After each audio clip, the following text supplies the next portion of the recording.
our distinguished guests. Siyempre, we have here former Director Wendell Cabrera. Hello, sir.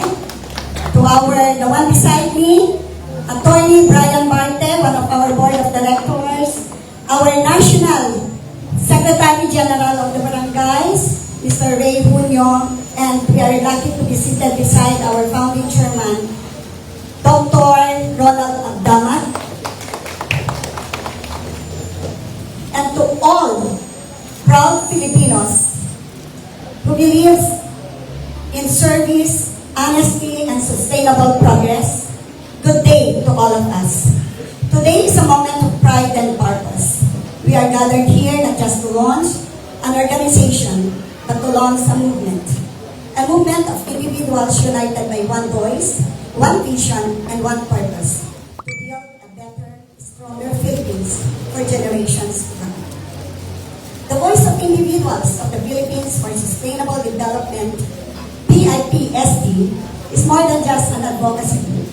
It is a dream that became a mission, and a mission that is now a reality. Let me share with you how it all began. A few months ago, I invited former President Rodrigo Roa Duterte's appointee, former Czech Commissioner Dr. Ronald Abdamat, to Cebu City to join us on a DDS Tarot Confederation event. It is a gathering of committed leaders from Luzon, Visayas, and Mindanao. That meeting was full of energy, passion, and patriotism. It's inspired by the shared vision of our beloved Vice President Inday Sara Duterte, whose courage, compassion, and leadership continue to ignite hope in every Filipino.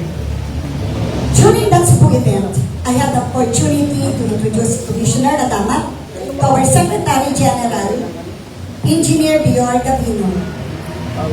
The Commissioner was deeply inspired by the unity and dedication of our DDS Tarot Confederation leaders, the men and women who continue to work tirelessly for genuine change, and who strongly believe in the potential leadership of VP Inday Sara Duterte.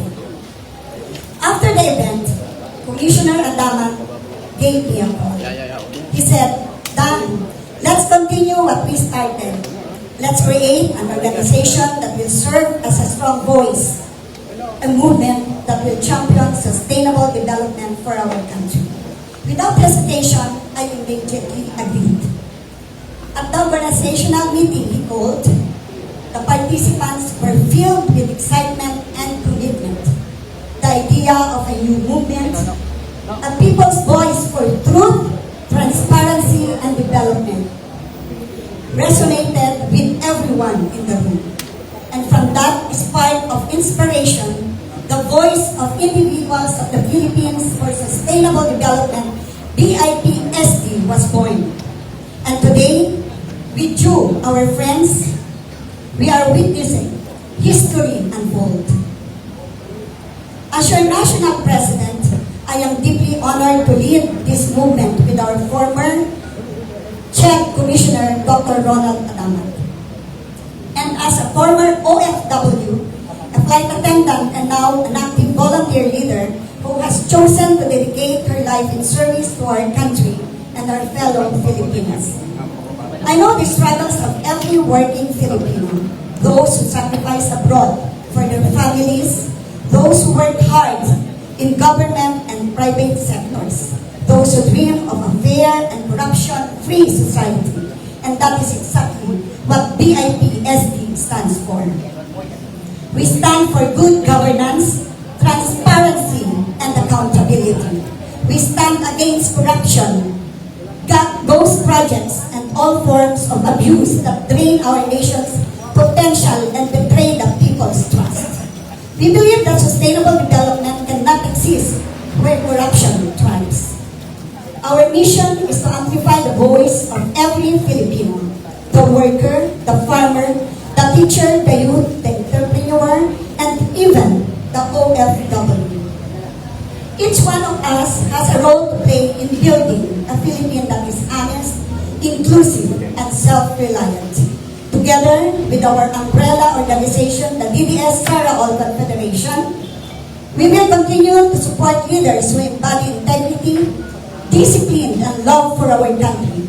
Leaders like VP Inday Sara Duterte, whose strength as a woman and compassion as a public servant inspire us all to serve beyond self.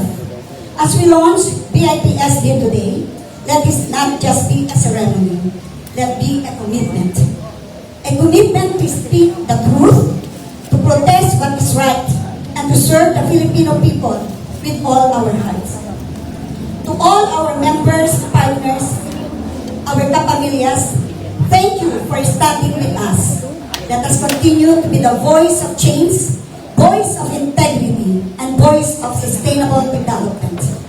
Together we can fight corruption. Together we can build a Philippine that is not just prosperous, but also honest, just, and united. Maraming salamat po. Mabuhay ang BIPSD! Mabuhay ang DDS Sara All Confederation! At higit sa lahat, mabuhay ang bansang Pilipinas! A man of deep conviction and a lifelong advocate of education, peace, and nation building. A CHED Commissioner since 2016 to 2025. A congressman from the 10th Congress of the Philippines. A National Peace Ambassador for Volunteer Individuals for Peace, VIP. That's none other than, of course, ladies and gentlemen, please join me in welcoming our founding chairman, VIPSD, Dr. Ronald L. Adamo. Thank you. Thank you, Mary. Hello. Hello. Hi. Morning. Morning. Greetings of peace to everyone. Are you there? Yes. Okay, can I make a request? Will you please send the greetings of peace to the person seated next to you? Just say, you look so peaceful this morning.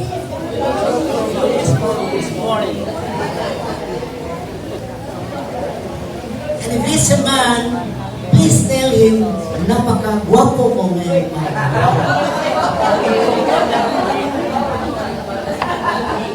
And if he's a lady, please tell her, you're so beautiful and gorgeous.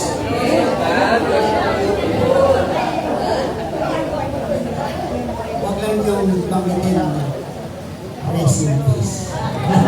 Joke lang.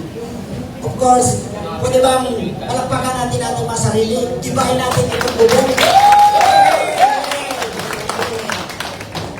Okay, muli, magandang umaga sa inyong lahat. Or sa ating mga guests in this morning's historic event. Of course, nasa kaliwa ko ang isang senatorial bet ng Pilipinaman, walang iba kundi si Dr. Richard Mota. Palakpakan natin straight from Davao. Alam ko ninyo, may indoor 7.6 ngayon na intensity 7.6 sa Davao. Pero because of this event, nandito siya at hindi niya matanggihan yung importante ng event na to. Okay, of course, nandyan din po ang ating director at officer ng DDS Sara All Confederation na walang iba kundi si Wendell, former director, Wendell Cabrera. Panapakan po natin siya.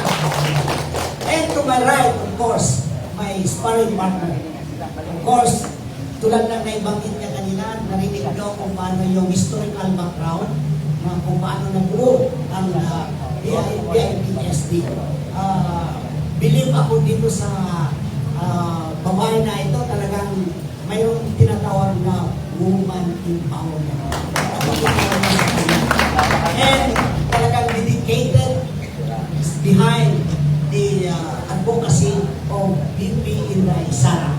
Mayroon pa siyang Inday para sa bayan na organization created just to support the advocacy of the Vice President.